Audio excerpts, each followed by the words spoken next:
Сәлем достар, бүгін мен сіздерге қызық тапсырма ұсынбақшымын. Олай болса, тапсырмаға мұқият назар аударайық.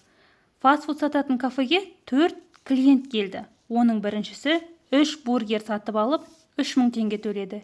Екінші клиентіміз 1 бургер 2 фри сатып алып, 2000 теңге төледі.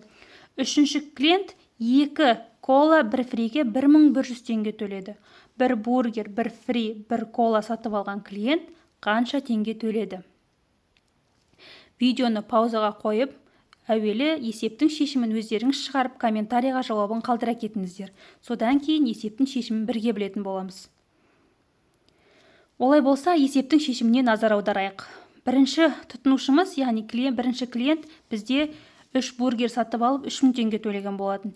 3000-ды бір бургердің бағасын білу үшін біз 3000-ды 3-ке бөлеміз. Демек бізде бір бургердің бағасы 1000 теңге. Ал бір бургер 2 фри сатып алған тұтынушы 2000 теңге төлеген болатын.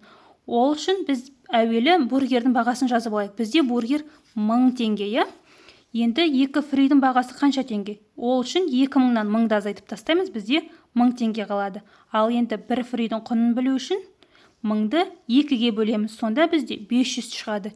Демек бізде 1 фридің құны 500 теңге. Үшінші тұтынушы 2 кола 1 фри сатып алып 1100 теңге төлеген болатын. Бізде фридің құны 500 теңге. Ал 2 коланың бағасы, демек 1100-ден 500 теңгені азайтып тастағанда бізде 600 теңге қалады. Ал 1 коланың бағасын білу үшін 600-ді 2-ге бөлеміз. Демек бізде 1 коланың бағасы 300 теңге болады. Яғни 600-ді 2-ге бөлгенде 300 теңгеден келеді. Енді 4-ші тұтынушымыздың қанша теңге төлегенін білу үшін әр өнімнің үстіне өзінің бағасын жазып шығайық. Бізде бургер 1000 теңге, фри 500 теңге, кола 300 теңге. Барлығын қосқан кезде бізде 1800 теңге шығады. Демек бізде 4-ші клиент 1800 теңге төлеген екен. Достар, егер де алдағы уақытта осындай қызықты тапсырмаларды жиі көргілеріңіз келсе, менің арнама жазылып, лайк басып, комментарий қалдыруды ұмытпаңыздар. Келесі видеода кездескенше сау болыңыздар.